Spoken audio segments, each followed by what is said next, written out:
La ville de Grand Bassam a accueilli, les 03, entre 4 et 5 février 2022, le pré-séminaire relatif à l'évaluation des programmes d'entretien routier, PER, du ministère de l'Équipement et de l'Entretien routier, exécuté sur la période 2012 à 2020.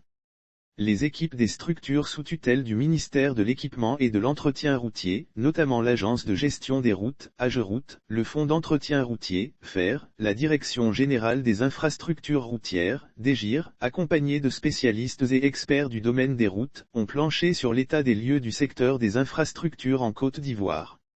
Bilan du PER. La rencontre a eu lieu les 03, entre 4 et 5 février 2022, dans un hôtel à Grand Bassam et a été l'occasion pour les participants de passer en revue les aspects institutionnels, financiers, programmatiques, contractuels entourant l'exécution des programmes d'entretien routier, PER.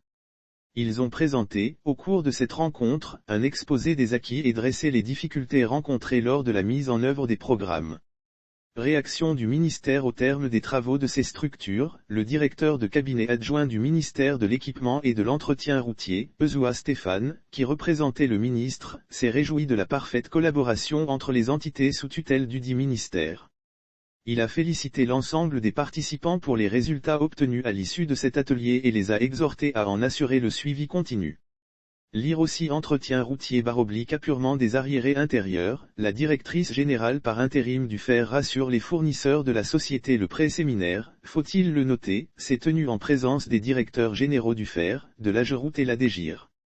Les conclusions des travaux de cette rencontre serviront de substance et de base de données pour le séminaire à proprement dit prévu pour l'ensemble des acteurs du secteur de l'entretien routier en Côte d'Ivoire.